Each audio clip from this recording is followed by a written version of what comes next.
Marlon Brando, Jr., April 3, 1924 – July 1, 2004, was an American actor, film director, and activist. He is credited with helping to popularize the Stanislavski system of acting, today more commonly referred to as method acting, a cultural icon. Brando is most famous for his Academy Award-winning performances as Terry Malloy in On the Waterfront, 1954, and Vito Corleone in The Godfather, 1972, as well as influential performances in A Streetcar Named Desire, 1951, Viva Zapata, 1952, Julius Caesar, 1953, The Wild One, 1953, Reflections in a Golden Eye, 1967, Last Tango in Paris, 1972, and Apocalypse Now, 1979. Brando was also an activist for many causes, notably the African American civil rights movement and various American Indian movements. He initially gained acclaim and an Academy Award nomination for reprising the role of Stanley Kowalski in the 1951 film adaptation of Tennessee Williams' play A Streetcar Named Desire, a role that he had originated successfully on Broadway. He received further praise for his performance as Terry Malloy in On the Waterfront, and his portrayal of the rebel motorcycle gang leader Johnny Stribbler in The Wild One proved to be a lasting image in popular culture. Brando received Academy Award nominations for playing Emiliano Zapata in Viva Zapata, Mark Antony in Joseph L. Mankiewicz's 1953 film adaptation of Shakespeare's Julius Caesar, and Air Force Major Lloyd Groover in Sayonara, 1957, an adaptation of James Michener's 1954 novel. Brando was included in a list of top 10 money-making stars 3 times in the 1950s,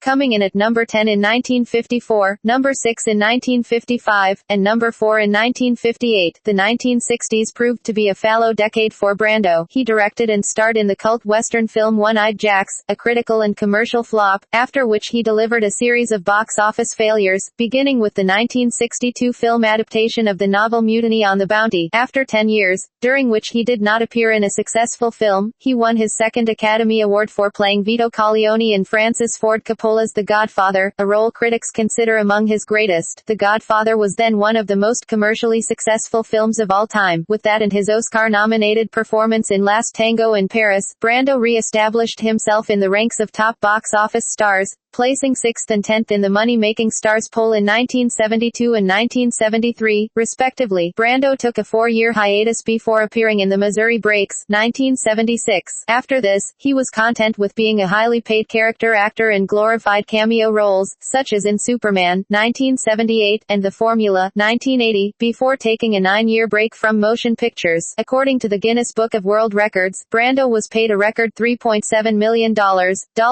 in inflation-adjusted dollars, and 11.75 of the gross profits for 13 days' work on Superman. He finished out the 1970s with his controversial performance as Colonel Kurtz in another Coppola film, Apocalypse Now, a box office hit for which he was highly paid and which helped finance his career layoff during the 1980s. Brando was ranked by the American Film Institute as the 4th greatest movie star among male movie stars whose screen debuts occurred in or before 1950. He was one of only 3 professional actors, along with Charlie Chaplin and Marilyn Monroe, named in 1999 by Time magazine as one of its 100 most important people of the century. He died of respiratory failure on July 1, 2004, at age 80. Early life. Brando was born on April 3, 1924, in Omaha, Nebraska, to Marlon Brando, Sr., a pesticide and chemical feed manufacturer, and Dorothy Julia, née Pennebaker. Brando had 2 older sisters, Jocelyn Brando, 1919 to 2005, and Frances, 1922 to 1994. His ancestry included German, Dutch, English, and Irish. His patrilineal immigrant ancestor, Johann Wilhelm Brandau, arrived in New York in the early 1700s from the Palatinate of Germany. Brando was raised a Christian Scientist. His mother, known as Dodie, was unconventional for her time, an actress herself. She smoked, wore trousers and drove cars, all unusual for women at the time, and was even a theater administrator, helping Henry Fonda begin his acting career. However, she was an alcoholic and often had to be brought home from Chicago bars by her husband. In his autobiography, Songs My Mother Taught Me, Brando expressed sadness when writing about his mother. The anguish that her drinking produced was that she preferred getting drunk to caring for us. Dodie and Brando's father eventually joined Alcoholics Anonymous. Brando harbored far far more enmity for his father, stating, "I was his namesake, but nothing I did ever pleased or even interested him. He enjoyed telling me I couldn't do anything right. He had a habit of telling me I would never amount to anything." Brando's parents moved to Evanston, Illinois, when his father's work took him to Chicago, but separated when Brando was 11 years old. His mother took the 3 children to Santa Ana, California, where they lived with her mother. In 1937, Brando's parents reconciled and moved together to Libertyville, Illinois, a small town north of Chicago. In 1939 and 1941, he worked as an usher at the town's only movie theater, the Liberty. Brando, whose childhood nickname was Bud, was a mimic from his youth. He developed an ability to absorb the mannerisms of kids he played with and display them dramatically while staying in character. In the 2007 TCM biopic, Brando, the documentary, childhood friend George Englund recalls Brando's earliest acting as imitating the cows and horses on the family farm as a way to distract his mother from drinking. His sister Jocelyn was the first to pursue an acting career, going to study at the American Academy of Dramatic Art in New York City. She appeared on Broadway, then films and television. Brando's sister Frances left college in California to study art in New York. Brando had been held back a year in school and was later expelled from Libertyville High School for riding his motorcycle through the corridors. He was sent to Shattuck Military Academy, where his father had studied before him. Brando excelled at theater and did well in the school. In his final year, 1943, he was put on probation for being insubordinate to a visiting Army colonel during maneuvers. He was confined to his room, but sneaked into town and was caught. The faculty voted to expel him, though he was supported by the students, who thought expulsion was too harsh. He was invited back for the following year, but decided instead to drop out of high school. Brando worked as a ditch digger as a summer job arranged by his father. He tried to enlist in the Army, but his induction physical revealed that a football injury he had sustained at Shattuck had left him with a trick knee. He was classified as a 4F, and not inducted. New York and acting. Brando decided to follow his sisters to New York, studying at the American Theater Wing Professional School, part of the dramatic workshop of the New School, with influential German director Erwin Piscator. In a 1988 documentary, Marlon Brando, the Wild One, Brando's sister Jocelyn remembered, he was in a school play and enjoyed it, so he decided he would go to New York and study acting because that was the only thing he had enjoyed. That was when he was 18. In the A&E biography episode on Brando, George Englund said Brando fell into acting in New York because he was accepted there. He wasn't criticized. It was the first time in his life that he heard good things about himself.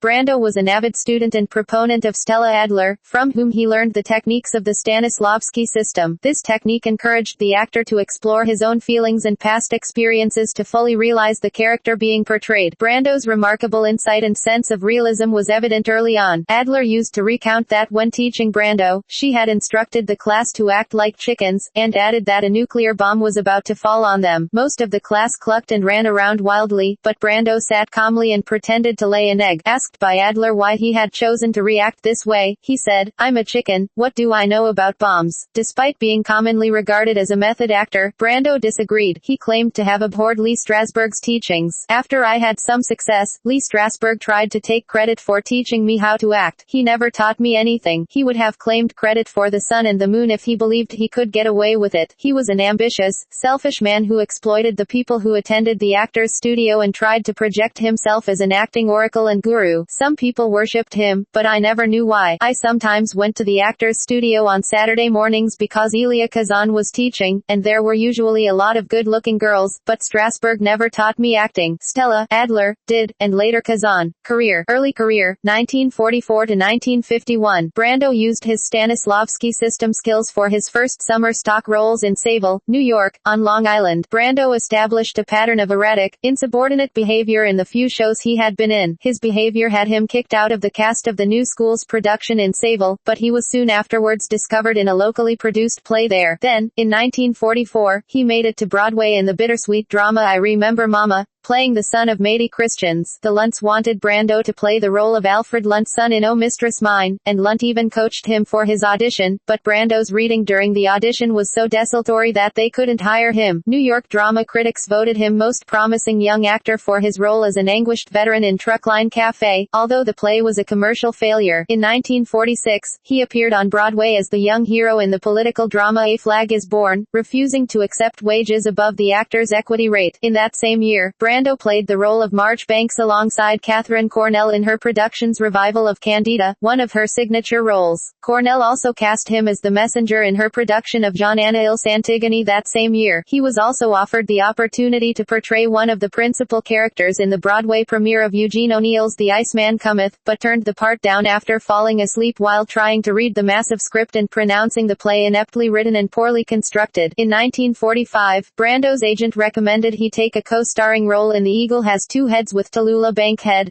produced by Jack Wilson. Tallulah had turned down the role of Blanche Dubois in A Streetcar Named Desire, which Williams had written for her, to tour the play for the 1946-1947 season. Bankhead recognized Brando's potential, despite her disdain, which most Broadway veterans shared, for method acting, and agreed to hire him even though he auditioned poorly. The two clashed greatly during the pre-Broadway tour, with Bankhead reminding Brando of his mother, being her age and also having a drinking problem. Jack Wilson was largely tolerant of Brando's behavior, but he reached his limit when Brando mumbled through a dress rehearsal shortly before the November 28, 1946, opening. "I don't care what your grandmother did," Wilson exclaimed, "and that method stuff, I want to know what you're going to do." Brando in turn raised his voice, and acted with great power and passion. "It was marvelous," a cast member recalled. "Everybody hugged him and kissed him. He came ambling off stage and said to me, 'They don't think you can act unless you can yell.'" A review of Brando's performance in the opening assessed that Brando was still building his character, but at present fails to impress. One Boston critic remarked of Brando's prolonged death scene, "Brando looked like a car in Midtown Manhattan searching for a parking space." He received better reviews at subsequent tour stops, but what his colleagues recalled was only occasional indications of the talent he would later demonstrate. "There were a few times when he was really magnificent," Tallulah admitted to an interviewer in 1962. "He was a great young actor when he wanted to be, but most of the time I couldn't even hear him on the stage." Brando displayed his apathy for the production by demonstrating some shocking on-stage manners. "He tried everything in the world to ruin it for her," Tallulah's stage manager claimed. "He nearly drove her crazy, scratching his crotch, picking his nose, doing anything." After several weeks on the road, they reached Boston, by which time Tallulah was ready to dismiss him. This proved to be one of the greatest blessings of his career, as it freed him up to play the role of Stanley Kowalski in Tennessee Williams's 1947 play A Streetcar Named Desire, directed by Elia Kazan. Bankhead had recommended him to Williams for the role of Stanley, thinking he was perfect for the part. Pierpont writes that John Garfield was first choice for the role, but made impossible demands. It was Kazan's decision to fall back on the far less experienced, and technically too young for the role, Brando. In a letter dated August 29, 1947, Williams confided to his agent Audrey Wood, "It had not occurred to me before what an excellent value would come through casting a very young actor in this part. It humanizes the character of Stanley in that it becomes the brutality and callousness of youth rather than a vicious old man." A new value came out of Brando's reading, which was by far the best reading I have ever heard. Brando based his portrayal of Kowalski on the boxer Rocky Graziano, whom he had studied at a local gymnasium. Graziano did not know who Brando was, but attended the production with tickets provided by the young man. He said, "The curtain went up and on the stage is that son of a bitch from the gym, and he's playing me." In 1947, Brando performed a screen test for an early Warner Brothers script for the novel Rebel Without a Cause, 1944, which bore no relation to the film eventually produced in 1955. The screen test is included as an extra in the 2006 DVD release of A Streetcar Named Desire. Brando's first screen role was the bitter paraplegic veteran in The Men, 1950. He spent a month in bed at the Birmingham Army Hospital in Van Nuys to prepare for the role. The New York Times reviewer Bosley Crowther wrote that Brando as Ken is so vividly real, dynamic and sensitive that his illusion is complete, and noted, "Out of stiff and frozen silences he can lash into a passionate rage with the tearful and flailing frenzy of a taut cable suddenly cut." By Brando's own account, it may have been because of this film that his draft status was changed from 4F to 1A. He had had surgery on his trick knee, and it was no longer physically debilitating enough to incur exclusion from the draft. When Brando reported to the induction center, he answered a questionnaire by saying his race was human, his color was seasonal oyster white to beige, and he told an army doctor that he was psychoneurotic. When the draft board referred him to a psychiatrist, Brando explained that he had been expelled from military school and had severe problems with authority. Coincidentally, the psychiatrist knew a doctor friend of Brando. Brando avoided military service during the Korean War. Early Early in his career, Brando began using cue cards instead of memorizing his lines. Despite the objections of several of the film directors he worked with, Brando felt that this helped bring realism and spontaneity to his performances. He felt otherwise he would appear to be reciting a writer's speech. In the TV documentary The Making of Superman, the movie, Brando explained, "If you don't know what the words are but you have a general idea of what they are, then you look at the cue card and it gives you the feeling to the viewer, hopefully, that the person is really searching for what he is going to say, that he doesn't know what to say." However, some thought Brando used the cards out of laziness or an inability to memorize his lines. Once on The Godfather set, Brando was asked why he wanted his lines printed out. He responded, "Because I can read them that way." Rise to fame, 1951 to 1954. Brando brought his performance as Stanley Kowalski to the screen in Tennessee Williams' A Streetcar Named Desire, 1951. The role is regarded as one of Brando's greatest. The reception of Brando's performance was so positive that Brando quickly became a male sex symbol in Hollywood. The role earned him his first Academy Award nomination in the Best Actor category. He was also nominated the next year for Viva Zapata, 1952, a fictionalized account of the life of Mexican revolutionary Emiliano Zapata. It recounted his peasant upbringing, his rise to power in the early 20th century, and death. The film was directed by Elia Kazan and co-starred Anthony Quinn. In the biopic Marlon Brando, The Wild One, Sam Shaw says, secretly, before the picture started, he went to Mexico to the very town where Zapata lived and was born in, and it was there that he studied the speech patterns of people, their behavior, movement. Most critics focused on the actor rather than the film, with Time and Newsweek publishing rave reviews. Years later, in his autobiography, Brando remarked, "Tony Quinn, whom I admired professionally and liked personally, played my brother, but he was extremely cold to me while we shot that picture. During our scenes together, I sensed a bitterness toward me, and if I suggested a drink after work, he either turned me down or else was sullen and said little. Only years later did I learn why." Brando related that, to create on-screen tension between the two,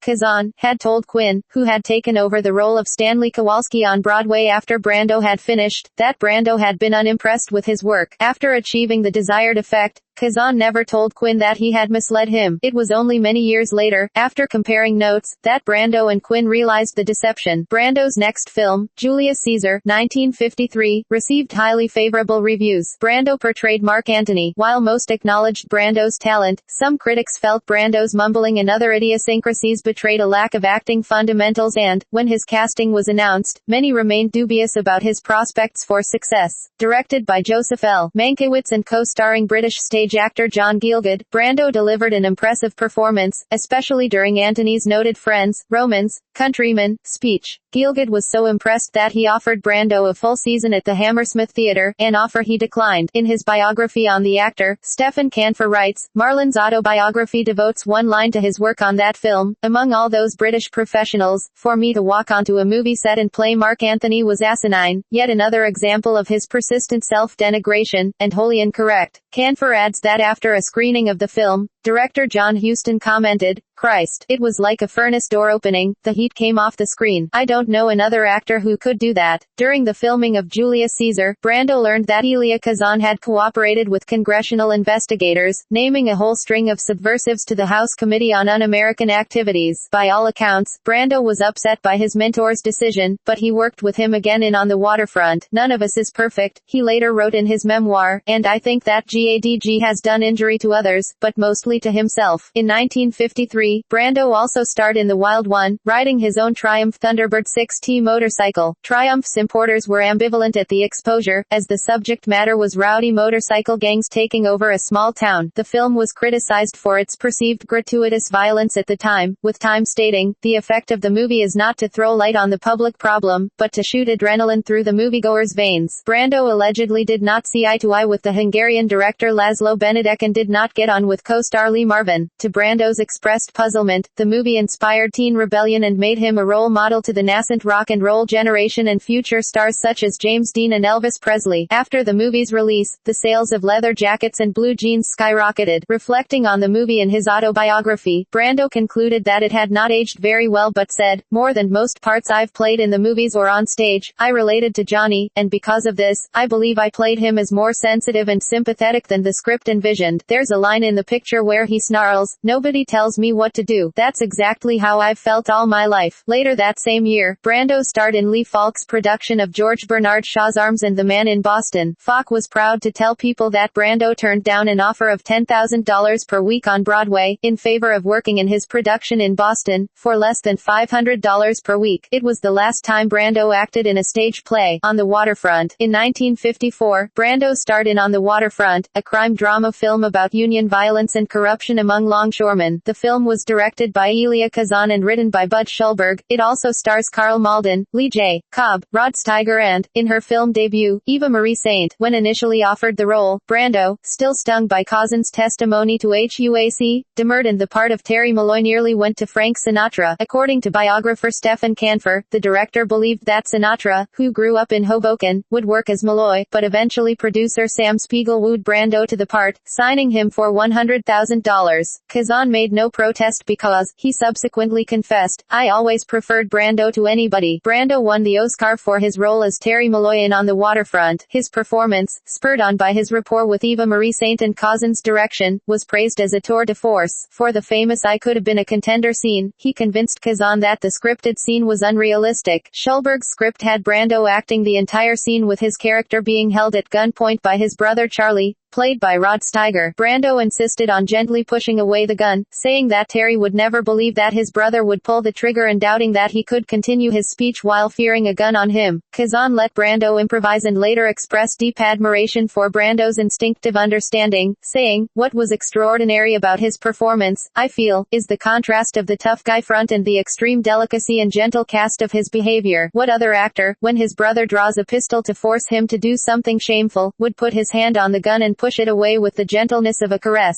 Who else could read "Oh, Charlie" in a tone of reproach that is so loving and so melancholy and suggests the terrific depth of pain? If there is a better performance by a man in the history of film in America, I don't know what it is. Upon its release, On the Waterfront received glowing reviews from critics and was a commercial success, earning an estimated $4.2 million in rentals at the North American box office in 1954. In his July 29, 1954, review, the New York Times critic A.H. Weiler praised the film, calling it an uncommonly powerful, exciting, and imaginative use of the screen by gifted professionals. Film critic Roger Ebert lauded the film, stating that Brando and Kazan changed acting in American films forever and added it to his great movies list. In his autobiography, Brando was typically dismissive of his performance. On the day GADG showed me the complete picture, I was so depressed by my performance I got up and left the screening room. I thought I was a huge failure. After Brando won the Academy Award for Best Actor, the statue was stolen. Much later, it turned up at a London auction house, which contacted the actor and informed him of its whereabouts. Box office successes and directorial debut, 1954 to 1959. Brando's first 6 films, The Men, A Streetcar Named Desire, Viva Zapata, Julius Caesar, The Wild One and On the Waterfront, laid a standard of excellence that would sustain him throughout his career, a standard that Brando himself would have difficulty retaining. As the decade continued, Brando remained a top box office draw, but critics felt his performances were half-hearted,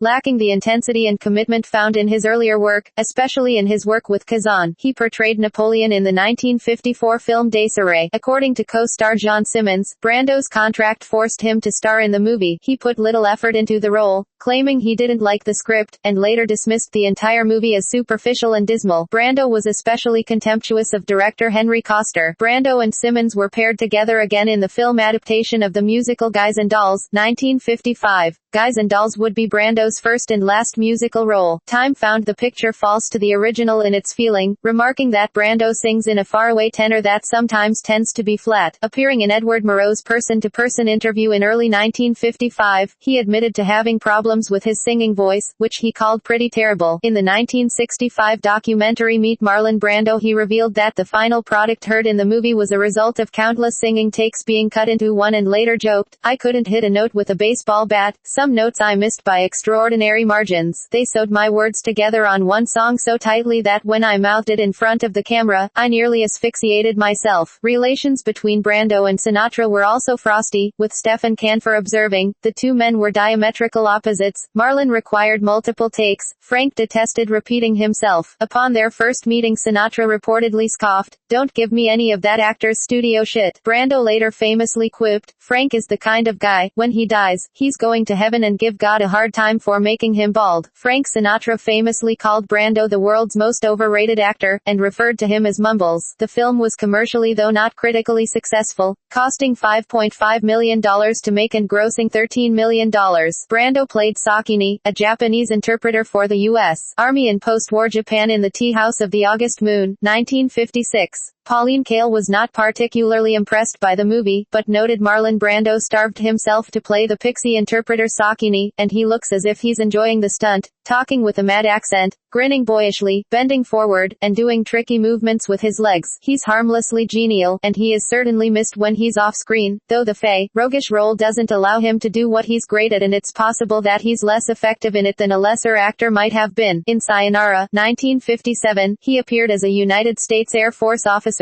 Newsweek found the film a dull tale of the meeting of the twain, but fans disagreed and the movie became a hit. According to Stephen Canfor's biography of the actor, Marlon's manager Jay Cantor negotiated a profitable contract with 10% of the gross going to Brando, which put him in the millionaire category. The movie was controversial due to openly discussing interracial marriage, but proved a great success, earning 10 Academy Award nominations, with Brando being nominated for Best Actor. The film went on to win 4 Academy Awards. Tea House and Sayonara were the first in a string of films Brando would strive to make over the next decade which contained socially relevant messages, and he formed a partnership with Paramount to establish his own production company called Pennebaker, its declared purpose to develop films that contained social value that would improve the world. The name was a tribute in honor of his mother, who had died in 1954. By all accounts, Brando was devastated by her death, with biographer Peter Manso telling A&E's biography, "She was the one who could give him approval like no one else could, and, after his mother died, it seems that Marlon stops caring." Brando shocked many who knew him by appointing his hated father to run Pennebaker. In the same A&E special, George Englund claims that Brando did it because it gave Marlon a chance to take shots at him, to demean and diminish him, while biographer David Thompson speculates that Brando was psychologically daunted by his father. In 1958, Brando appeared in The Young Lions, dyeing his hair blonde and assuming a German accent for the role, which he later admitted was not convincing. It based on the novel by Irwin Shaw, and Brando's portrayal of the character Christian Diesel was controversial for its time. He later wrote, "The original script closely followed the book, in which Shaw painted all Germans as evil caricatures, especially Christian, whom he portrayed as a symbol of everything that was bad about Nazism. He was mean, nasty, vicious, a cliché of evil. I thought the story should demonstrate that there are no inherently bad people in the world, but they can easily be misled." Shaw and Brando even appeared together for a televised interview with CBS correspondent David Schoenbrunn, and, during a bombastic exchange, Shaw charged that, like most actors, Brando was incapable of playing flat-out villainy. Brando responded by stating, "Nobody creates a character but an actor. I play the role, now he exists. He is my creation." The Young Lions also features Brando's only appearance in a film with friend and rival Montgomery Clift, although they shared no scenes together. Brando closed out the decade by appearing in The Fugitive kind opposite Anna Magnani. The film was based on another play by Tennessee Williams but was hardly the success A Streetcar Named Desire had been, with the Los Angeles Times labeling Williams's persona psychologically sick or just plain ugly, and the New Yorker calling it a cornpone melodrama. One-Eyed Jacks and Mutiny on the Bounty. In 1962, Brando made his directorial debut in the western One-Eyed Jacks. The picture was originally planned to be directed by Stanley Kubrick from a screenplay by Sam Peckinpah, but studio disputes led to their replacement by Brando and Guy Trosper. Brando portrays the lead character Rio, and Carl Malden plays his partner Dad Longworth. The supporting cast features Katie Jurado, Ben Johnson, and Slim Pickens. Brando's penchant for multiple retakes and character exploration as an actor carried over into his directing, however, and the film soon went over budget.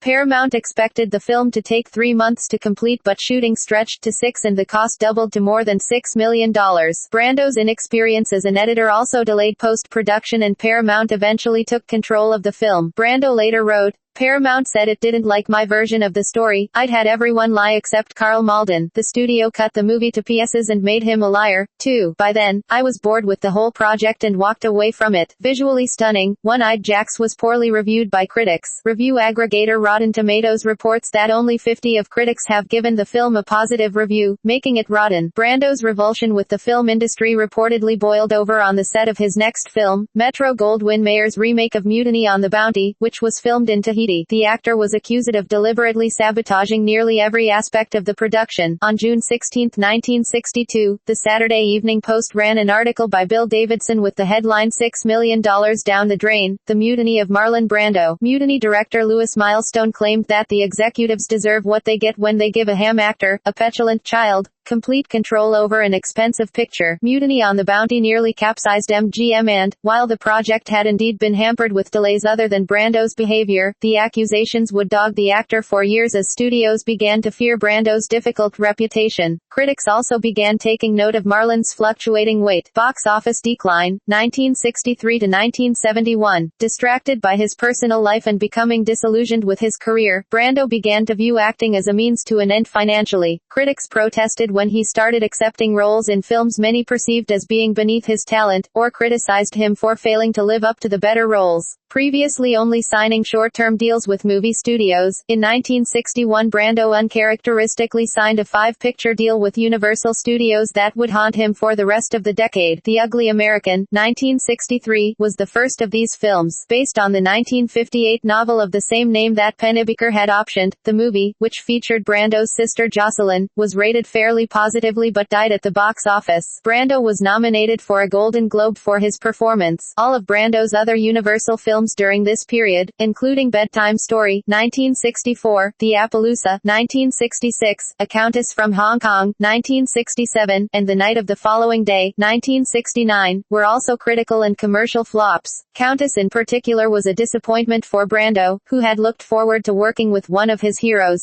director Charlie Chaplin. The experience turned out to be an unhappy one. Brando had no chemistry with his leading lady Sophia Loren and was horrified at Chaplin's didactic style of direction and his authoritarian approach. Brando had also appeared in the spy thriller Morituri in 1965, that, too, failed to attract an audience. Brando acknowledged his professional decline, writing later, "Some of the films I made during the 60s were successful, some weren't. Some, like The Night of the Following Day, I made only for the money. Others, like Candy, I did because a friend asked me to and I didn't want to turn him down. In some ways I think of my middle age as the fuck you years." Candy was especially appalling for many, a 1968 sex farce film directed by Christian Marquand and based on the 1958 novel by Terry Southern. The movie satirizes pornographic stories through the adventures of its naive heroine, Candy, played by Eva Allen. It is generally regarded as the nadir of Brando's career. The Washington Post observed, "Brando's self-indulgence over a dozen years is costing him and his public his talents." In the March 1966 issue of The Atlantic, Pauline Kael wrote that in his rebellious days, Marlon was antisocial because he knew society was crap. He was a hero to youth because he was strong enough not to take the crap, but now Brando and others like him had become buffoons, shamelessly, pathetically mocking their public reputations. In an earlier review of The Appaloosa in 1966,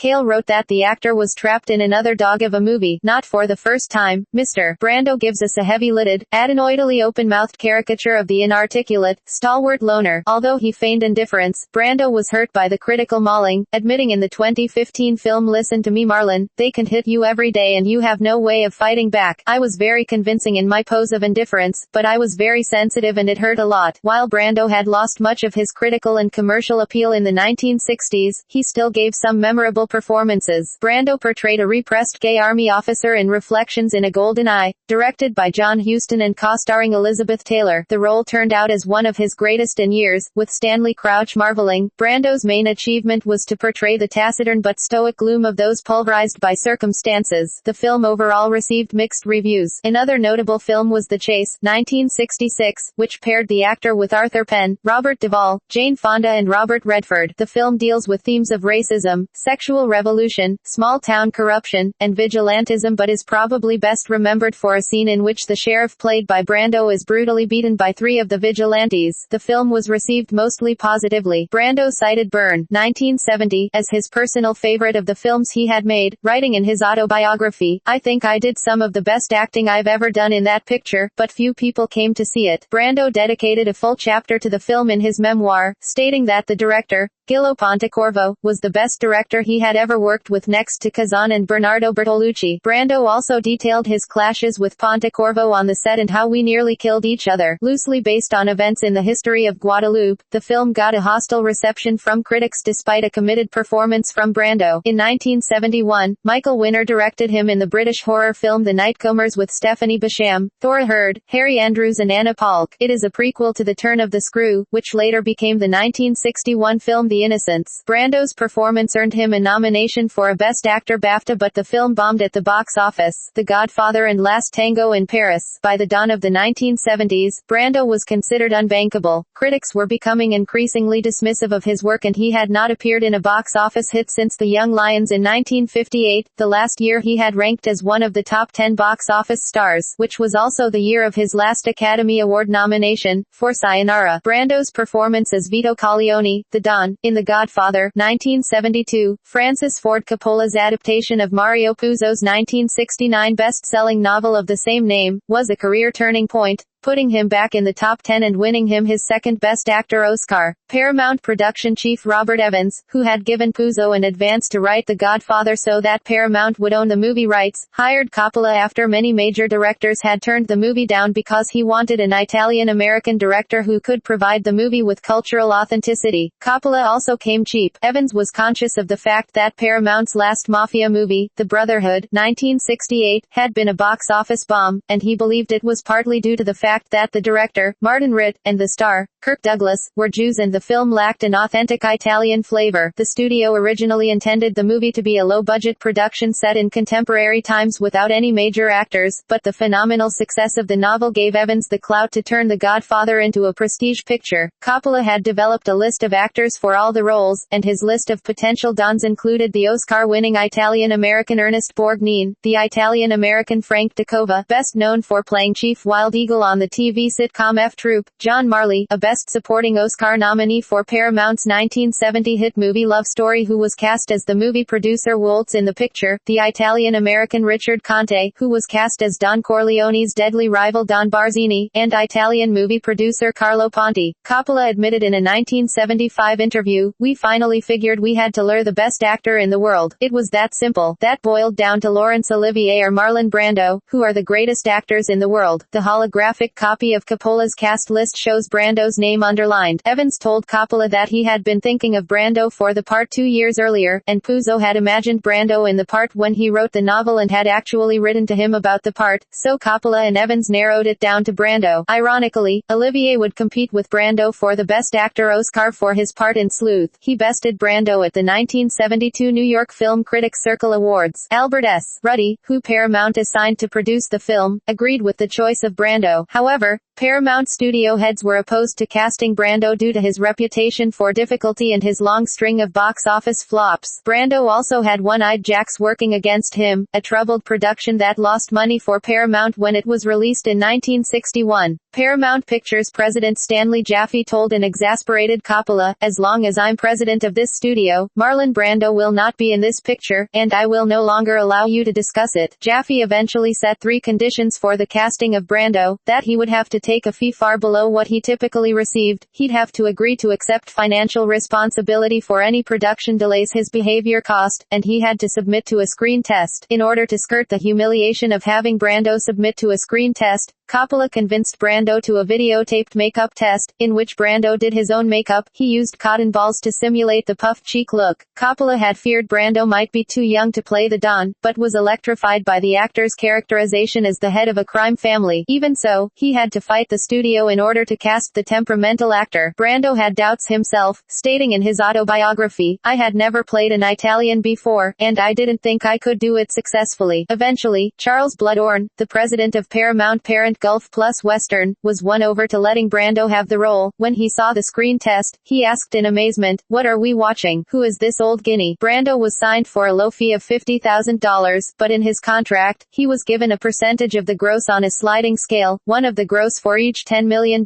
over a $10 million threshold, up to 5 if the picture exceeded $60 million.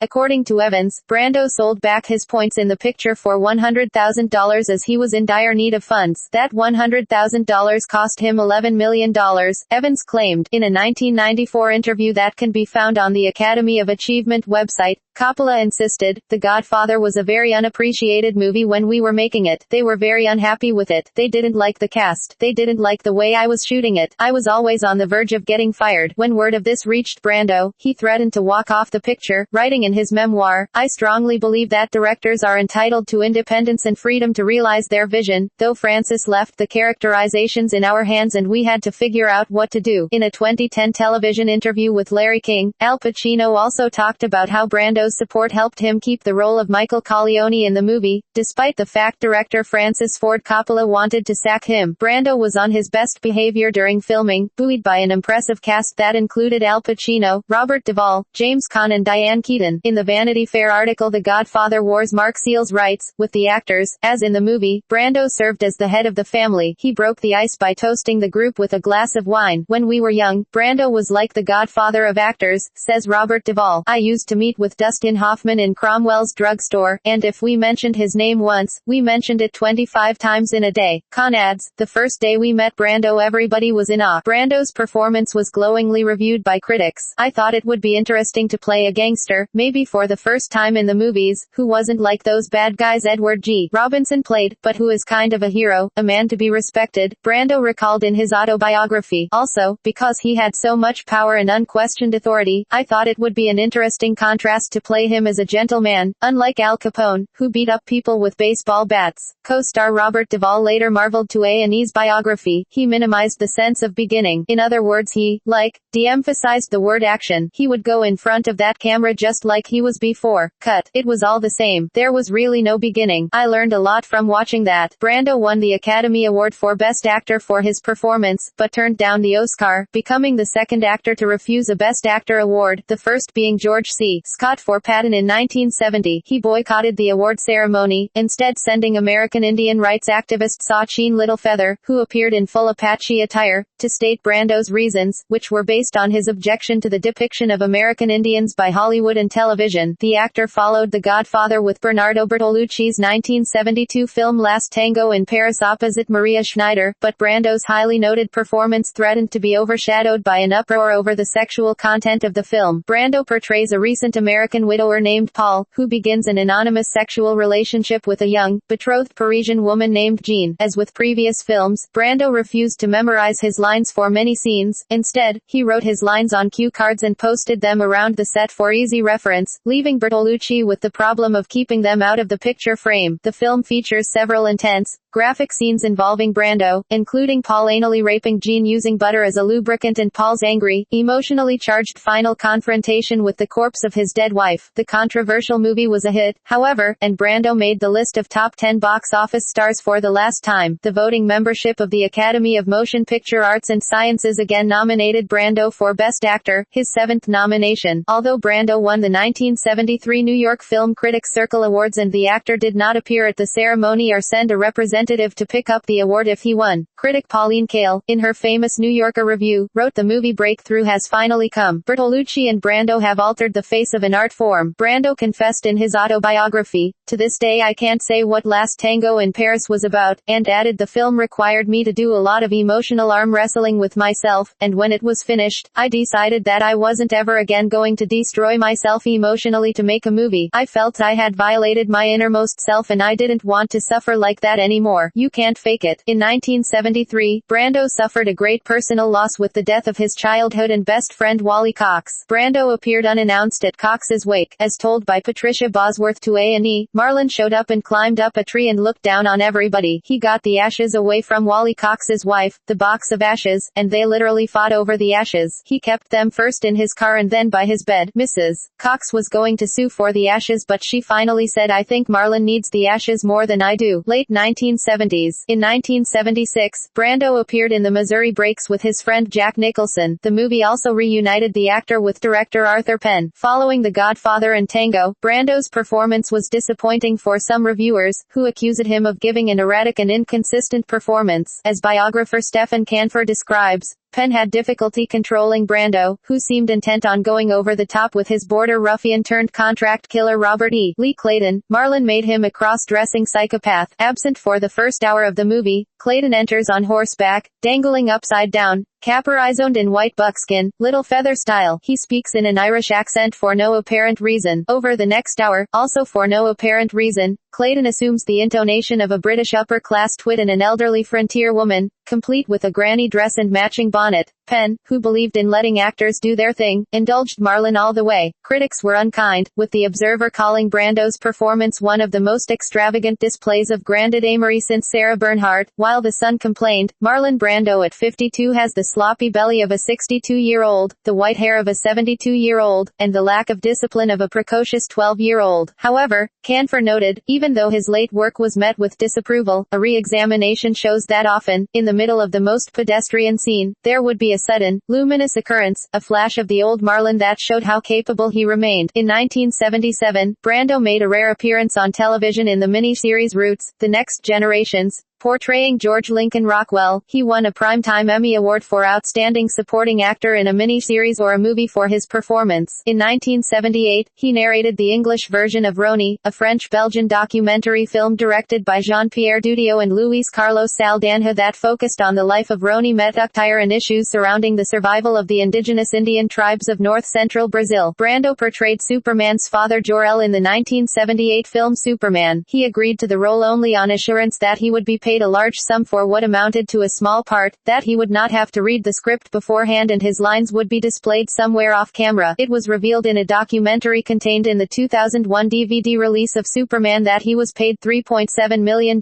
for 2 weeks of work. Brando also filmed scenes for the movie's sequel, Superman 2, but after producers refused to pay him the same percentage he received for the first movie, he denied them permission to use the footage. "I asked for my usual percentage," he recollected in his memoir, "but they refused, and so did I." However, after Brando's death, the footage was reincorporated into the 2006 recut of the film, Superman 2, the Richard Donner cut, and in the 2006 loose sequel Superman Returns, in which both used and unused archive footage of him as Jor-El from the first 2 Superman films was remastered for a scene in the Fortress of Solitude, and Brando's voiceovers were used throughout the film. As the decade wore on, Brando was criticized more and more for only accepting what amounted to cameos in exchange for huge paydays. Brando starred as Colonel Walter E. Kurtz in Francis Ford Coppola's Vietnam epic Apocalypse Now, 1979. He plays a highly decorated U.S. Army Special Forces officer who goes renegade, running his own operation based in Cambodia and is feared by the U.S. military as much as the Vietnamese. Brando was paid $1 million a week for 3 weeks' work. The film drew attention for its lengthy and troubled production, as Eleanor Coppola's documentary Hearts of Darkness, a filmmaker's apocalypse documents. Brando showed up on the set overweight, Martin Sheen suffered a heart attack, and severe weather destroyed several expensive sets. The film's release was also postponed several times while Coppola edited millions of feet of footage. In the documentary, Coppola talks about how astonished he was when an overweight Brando turned up for his scenes and, feeling desperate, decided to portray Kurtz, who appears emaciated in the original story, as a man who had indulged every aspect of himself. Coppola, "He was already heavy when I hired him and he promised me that he was going to get in shape and I imagined that I would, if he were heavy, I could use that, but he was so fat, he was very, very shy about it. He was very, very adamant about how he didn't want to portray himself that way." Brando admitted to Coppola that he had not read the book, Heart of Darkness, as the director had asked him to, and the pair spent days exploring the story and the character of Kurtz, much to the actor's financial benefit. According to producer Fred Roos, "The clock was ticking on this deal he had and we had to finish him within 3 weeks or we'd go into this very expensive overage. And Francis and Marlon would be talking about the character and whole days would go by, and this is at Marlon's urging, and yet he's getting paid for it." Upon release, Apocalypse Now earned critical acclaim, as did Brando's performance. Marlon's whispering of Kurtz's final words, the horror, has become particularly famous. Roger Ebert, writing in the Chicago Sun-Times, defended the movie's controversial denouement, opining that the ending, with Brando's fuzzy, brooding monologues and final violence, violence, feels more satisfactory than any conventional ending possibly could. Later work. After appearing as oil tycoon Adam Stifel in 1980's The Formula, which was poorly received critically, Brando announced his retirement from acting. However, he returned in 1989 in A Dry White Season, based on Andre Brink's 1979 anti-apartheid novel. Brando agreed to do the film for free, but fell out with director Yuzan Palsai over how the film was edited. He even made a rare television appearance in an interview with Connie Chung to voice his disapproval. In his memoir, he maintained that Palsai had cut the picture so poorly, "I thought that the inherent drama of this conflict was vague at best." Brando received praise for his performance, earning an Academy Award nomination for Best Supporting Actor and winning the Best Actor award at the Tokyo Film Festival. Brando also scored enthusiastic reviews for his caricature of his Vito Corleone role as Carmen Sabatini in 1990's The Freshman. In his original review, Roger Ebert wrote, "There have been a lot of movies where stars have repeated the triumphs of their parts, but has any star ever done it more triumphantly than Marlon Brando does in The Freshman?" Variety also praised Brando's performance as Sabatini and noted, "Marlon Brando's sublime comedy performance elevates The Freshman from screwball comedy to a quirky niche in film history." Brando also starred alongside his friend Johnny Depp in the box office hit Don Juan DeMarco, 1995, and in Depp's controversial The Brave, 1997, which was never released in the United States. Later performances, such as his appearance in Christopher Columbus, The Discovery, 1992, for which he won a Raspberry as Worst Supporting Actor, The Island of Dr. Moreau, in which he was nominated for another Worst Actor Raspberry, 1996, and his barely recognizable appearance in Free Money, 1998, resulted in some of the worst reviews of his career. However, his last film, The Score, 2001, was received generally positively. In the film, in which he portrays a fence, he starred with Robert De Niro, who had portrayed Vito Corleone in The Godfather Part 2. Brando conceived the idea of a novel called Fantan with director Donald Cammell in 1979, which was not released until 2005. Final years and death. Brando's notoriety, his troubled family life, and his obesity attracted more attention than his late acting career. He gained a great deal of weight in the 1960s and by the early to mid-1990s he weighed over 300 pounds, 136 kilograms, and suffered from type 2 diabetes. He had a history of weight fluctuation throughout his career that, by and large, he attributed to his years of stress-related overeating followed by compensatory dieting. He also earned a reputation for being difficult on the set, often unwilling or unable to memorize his lines and less interested in taking direction than in confronting the film director with odd demands. He also dabbled with some innovation in his last years. He had several patents issued in his name from the U.S. Patent and Trademark Office, all of which involve a method of tensioning drum heads, in June 2002 November 2004. For example, see and its equivalents. In 2004, Brando recorded for the character Mrs. Sauer in the unreleased animated film Big Bug Man. The actor was a longtime close friend of entertainer Michael Jackson and paid regular visits to his Neverland Ranch, resting there for weeks at a time. Brando also participated in the singer's two-day solo career 30th anniversary celebration concerts in 2001, and starred in his 13-minute-long music video, You Rock My World, in the same year. On Jackson's 30th anniversary concert, Brando gave a rambling speech to the audience on humanitarian work which received a poor reaction and was unaired. The actor's son, Michael, was Jackson's bodyguard and assistant for several years, and was a friend of the singer. He stated, "The last time my father left his house to go anywhere, to spend any kind of time, was with Michael Jackson. He loved it. He had a 24-hour chef, 24-hour security, 24-hour help, 24-hour kitchen, 24-hour maid service. Michael was instrumental helping my father through the last few years of his life. For that I will always be indebted to him. Dad had a hard time breathing in his final days, and he was on oxygen much of the time. He loved the outdoors, so Michael would invite him over to Neverland. Dad could name all the trees there, and the flowers, but being on oxygen it was hard for him to get around and see them all. It's such a big place. So Michael got Dad a golf cart with a portable oxygen tank so he could go around and enjoy Neverland. They'd just drive around." Michael Jackson, Marlon Brando, with an oxygen tank in a golf cart. In April 2001, Brando was hospitalized with pneumonia. In 2004, Brando signed with Tunisian film director Rida Behi and began pre-production on a project to be titled Brando and Brando. Up to a week before his death, he was working on the script in anticipation of a July-August 2004 start date. Production was suspended in July 2004 following Brando's death, at which time BEHI stated that he would continue the film as an homage to Brando, with a new title of Citizen Brando. On July 1, 2004, Brando died of respiratory failure from pulmonary fibrosis with congestive heart failure at the UCLA Medical Center. He left behind 14 children. 2 of his children, Cheyenne and Dylan Brando, had predeceased him, as well as over 30 grandchildren. He was also survived by his sister Jocelyn. The cause of death was initially withheld, with his lawyer citing privacy concerns. He also suffered from failing eyesight caused by diabetes and liver cancer. Shortly before his death and despite needing an oxygen mask to breathe, he recorded his voice to appear in The Godfather, The Game, once again as Don Vito Corleone. However, Brando only recorded one line due to his health and an impersonator was hired to finish his lines. Some lines from his character were directly lifted from the film. He died 3 months before his Superman co-star Christopher Reeve. Karl Malden, a fellow actor in A Streetcar Named Desire, On the Waterfront, and One-Eyed Jacks, the only film directed by Brando, talks in a documentary accompanying the DVD of A Streetcar Named Desire about a phone call he received from Brando shortly before Brando's death. A distressed Brando told Malden he kept falling over. Malden wanted to come over, but Brando put him off, telling him there was no point. 3 weeks later, Brando was dead. Shortly before his death, he had apparently refused permission for tubes carrying oxygen to be inserted into his lungs, which, he was told, was the only way to prolong his life. Brando was cremated, and his ashes were put in with those of his childhood friend, comedian and actor Wally Cox and another longtime friend, Sam Gilman. They were then scattered partly in Tahiti and partly in Death Valley. In 2007, a 165-minute biopic of Brando for Turner Classic Movies, Brando, the documentary, produced by Mike Medavoy, the executor of Brando's will, was released. Personal life. Brando was known for his tumultuous personal life and his large number of wives, girlfriends and children. He was the father to 16 known children, 3 of whom were adopted. Some sources claim he fathered as many as 17 children or more. In songs My Mother Taught Me, Brando wrote he met Marilyn Monroe at a party where she played piano, unnoticed by anybody else there, that they had an affair and maintained an intermittent relationship for many years, and that he received a telephone call from her several days before she died. He also claimed numerous other romances,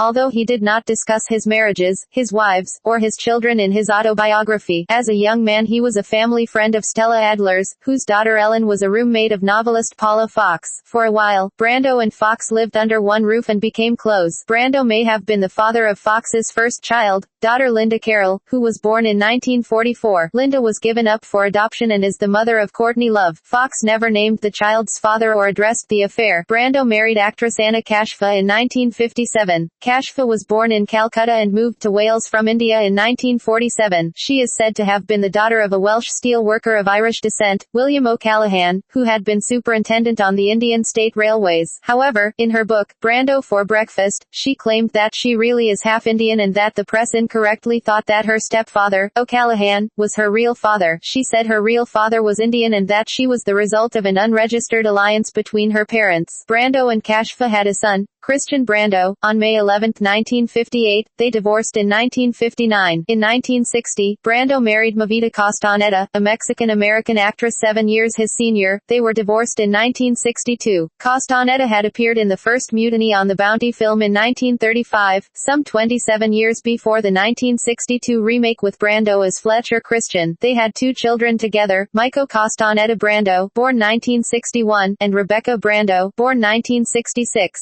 Tahitian actress Tarita Terriapea, who played Brando's love interest in Mutiny on the Bounty, became his third wife on August 10, 1962. She was 20 years old, 18 years younger than Brando, who was reportedly delighted by her naivete. Because Terriapea was a native French speaker, Brando became fluent in the language and gave numerous interviews in French. Terriapea became the mother of 2 of his children, Simon Taihotu Brando, born 1963, and Tarita Cheyenne Brando, born 1970. Brando also adopted Terriapea's daughter, Maimati Brando, born 1977, and niece, Ray Achua Brando, born 1982. Brando and Terriapea divorced in July 1972. Brando had a long-term relationship with his housekeeper Maria Cristina Ruiz, by whom he had 3 children, Nina Priscilla Brando, born May 13, 1989, Miles Jonathan Brando, born January 16, 1992, and Timothy Gahan Brando, born January 6, 1994. He had 5 more children by unidentified women, Stephen Blackahart, born 1960, 1967, Michael Gregor Gilman, born 1967, who was adopted by Brando's longtime friend Sam Gilman, and Dylan Brando, 1968 to 1988, Angelique Brando. Brando also adopted Petra Brando Corval, born 1972, the daughter of his assistant Caroline Baird and novelist James Clavell. Brando's grandson Tukey Brando, born 1990, son of Cheyenne Brando, is a fashion model. His numerous grandchildren also include Michael Brando, born 1988, son of Christian Brando, Prudence Brando and Shane Brando, children of Michael C. Brando, the children of Rebecca Brando, the three children of Taihotu Brando and the children of Michael Gregor Gilman, among others. Death of Dag Drolet. In May 1990, Dag Drolet, the Tahitian lover of Brando's daughter Cheyenne, died of a gunshot wound after a confrontation with Cheyenne's half-brother Christian at the family's hilltop home above Beverly Hills. Christian, then 31 years old, claimed he was drunk and the shooting was accidental. After heavily publicized pre-trial proceedings,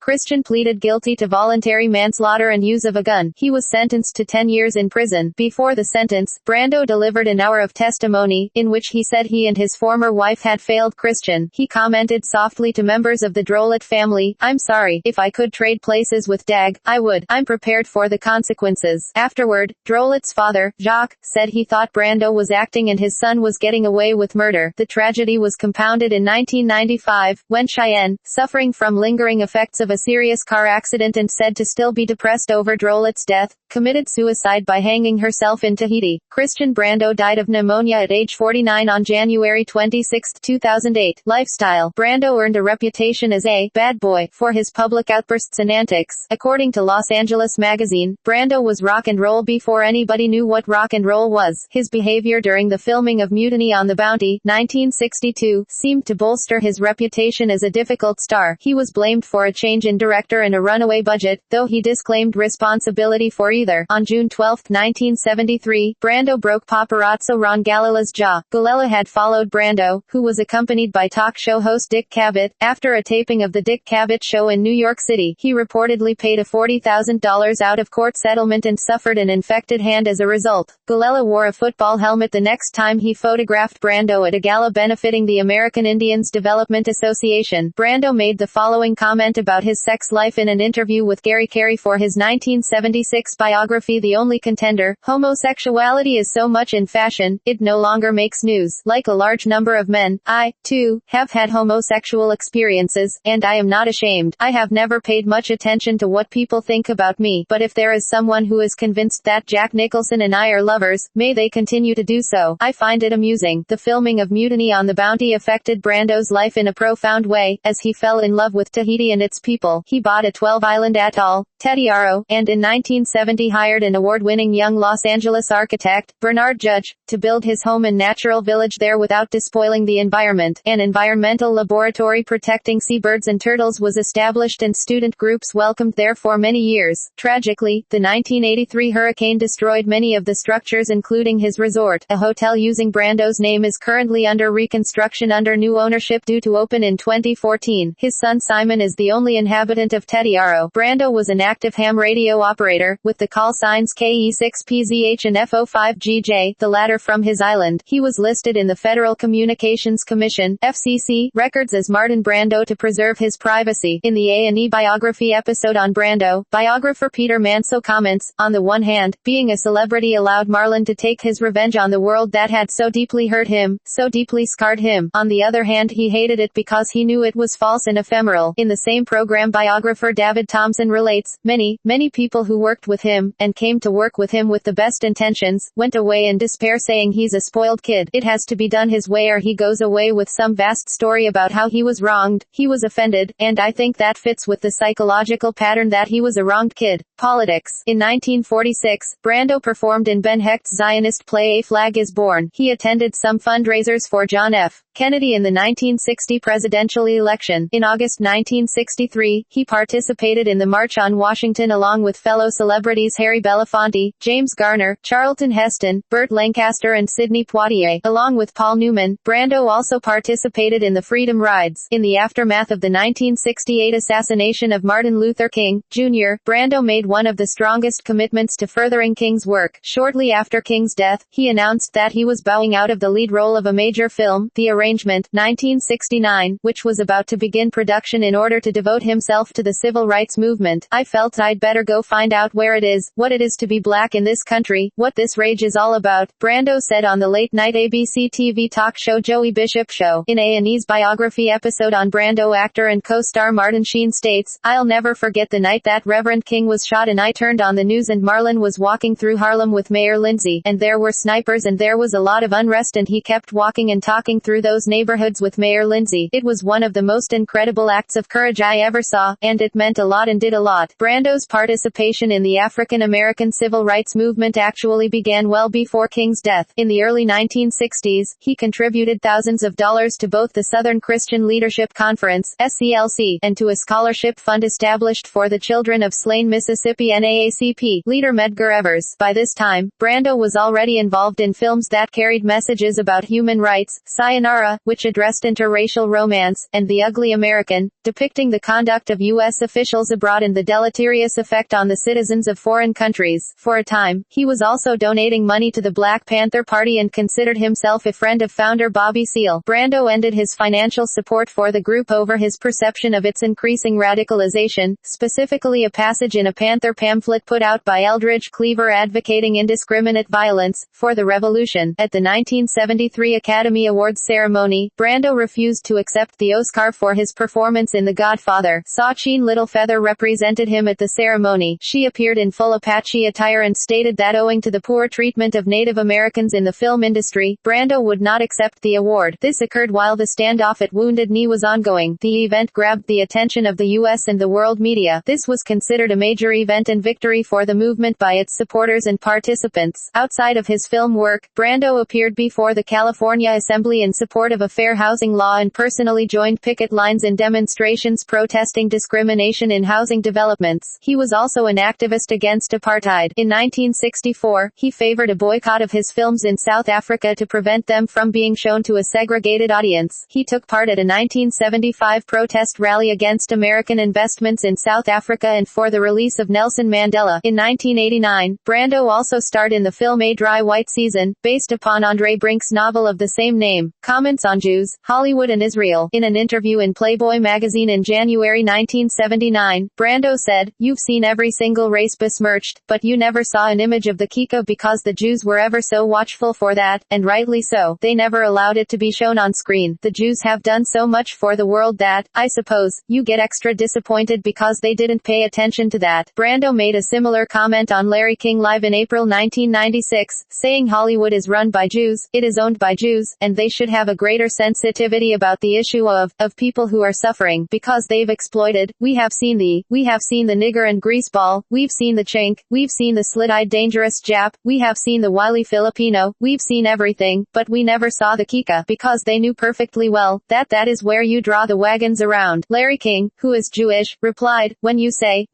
something like that, you are playing right in, though, to anti-Semitic people who say the Jews are." Brando interrupted, No, because I will be the first one who will appraise the Jews honestly and say, thank God for the Jews. Jay Cantor, Brando's agent, producer, and friend, defended him in Daily Variety. "Marlon has spoken to me for hours about his fondness for the Jewish people, and he is a well-known supporter of Israel." Similarly, Louis Kemp, in his article for Jewish Journal, wrote, "You might remember him as Don Vito Corleone, Stanley Kowalski or the Eerie Call, Walter E. Kurtz in Apocalypse Now, but I remember Marlon Brando as a personal friend of the Jewish people when they needed it most." In an interview with NBC Today one day after Brando's death, King also defended Brando's comments, saying that they had been blown out of proportion and taken out of context. In the 1940s, Brando had donated money to the Irgun, a Jewish paramilitary group. Legacy. That will be Brando's legacy whether he likes it or not. The stunning actor who embodied a poetry of anxiety that touched the deepest dynamics of his time and place. Jack Kroll. In 1994, Brando was one of the most respected actors of the post-war era. He is listed by the American Film Institute as the fourth greatest male star whose screen debut occurred before or during 1950. It occurred in in 1950. He earned respect among critics for his memorable performances and charismatic screen presence. His greatest contribution was helping to popularize method acting. He is regarded as one of the greatest cinema actors of the 20th century. Encyclopedia Britannica describes him as the most celebrated of the method actors, and his slurred, mumbling delivery marked his rejection of classical dramatic training. His true and passionate performances proved him one of the greatest actors of his generation. It also notes the apparent paradox of his talent. He is regarded as the most influential actor of his generation, yet his open disdain for the acting profession often manifested itself in the form of questionable choices and uninspired performances. Nevertheless, he remains a riveting screen presence with a vast emotional range and an endless array of compulsively watchable idiosyncrasies. Cultural influence. He was our angry young man, the delinquent, the tough, the rebel who stood at the center of our common experience. Marlon Brando, an American hero. Marlon Brando is a cultural icon whose popularity has endured for over 6 decades. His rise to national attention in the 1950s had a profound effect on American culture. According to film critic Pauline Kael, Brando represented a reaction against the post-war mania for security. As a protagonist, the Brando of the early 50s had no code, only his instincts. He was a development from the gangster leader and the outlaw. He was antisocial because he knew society was crap. He was a hero to youth because he was strong enough not to take the crap. Brando represented a contemporary version of the free American. Brando is still the most exciting American actor on the screen. Sociologist Drive. Suzanne McDonald Walker states, Marlon Brando, sporting leather jacket, jeans, and moody glare, became a cultural icon, summing up The Road in all its maverick glory. His portrayal of the gang leader Johnny Stribbler in The Wild One has become an iconic image, used both as a symbol of rebelliousness and a fashion accessory that includes a perfecto-style motorcycle jacket, a tilted cap, jeans and sunglasses. Johnny's haircut inspired a craze for sideburns, followed by James Dean and Elvis Presley, among others. Dean copied Brando's acting style extensively, and Presley used Brando's image as a model for his role in Jailhouse Rock. The I Could Have Been a Contender scene from On the Waterfront, according to the author of Brooklyn Boomer, Martin H. Levinson, is one of the most famous scenes in motion picture history, and the line itself has become part of America's cultural lexicon. Brando's powerful Wild One image was still, as of 2011, being marketed by the makers of his Triumph Thunderbird motorcycle, in a range of clothing inspired by his character from the film and licensed by Brando's estate. Brando was also considered a male sex symbol. Linda Williams writes, Marlon Brando was the quintessential American male sex symbol of the late 50s and early 60s. Views on acting. Brando was notoriously reluctant to discuss acting in interviews, but many of his insights are on record. In his autobiography Songs My Mother Taught Me, Brando observed, I've always thought that one benefit of acting is that it gives actors a chance to express feelings that they are normally unable to vent in real life. Intense emotions buried inside you can come smoking out the back of your head, and I suppose in terms of psychodrama this can be helpful. In hindsight, I guess my emotional insecurity as a child, the frustrations of not being allowed to be who I was, of wanting love and not being able to get it, of realizing that I was of no value, may have helped me as an actor, at least in a small way. It probably gave me a certain intensity that most people don't have. He also confessed that, while having great admiration for the theater, he did not return to it after his initial success, primarily because the work left him drained emotionally. What I remember most about A Streetcar Named Desire was the emotional grind of acting in it 6 nights and 2 afternoons. Try to imagine what it was like walking on stage at 8:30 every night, having to yell, scream, cry, break dishes, kick the furniture, punch the walls, and experience the same intense, wrenching emotions night after night, trying each time to evoke in audiences the same emotions I felt. It was exhausting. Brando repeatedly credited Stella Adler and her understanding of the Stanislavski acting technique for bringing realism to American cinema, but also added, this school of acting served the American theater and motion pictures well, but it was restricting. The American theater has never been able to present Shakespeare or classical drama of any kind satisfactorily. We simply do not have the style, the regard for the language, or the cultural disposition. You cannot mumble in Shakespeare, you cannot improvise, and you are required to adhere strictly to the text. The English theater has a sense of language that we do not recognize. In the United States, the English language has developed almost into a patois. In the 2015 documentary Listen to Me Marlon, Brando shared his thoughts on playing a death scene, stating, that's a tough scene to play. You have to make them believe that you are dying. Try to think of the most intimate moment you've ever had in in your life. Brando's favorite actors were Spencer Tracy, John Barrymore, Frederick March, James Cagney and Paul Muni. Financial legacy. Upon his death in 2004, Brando left an estate valued at $21.6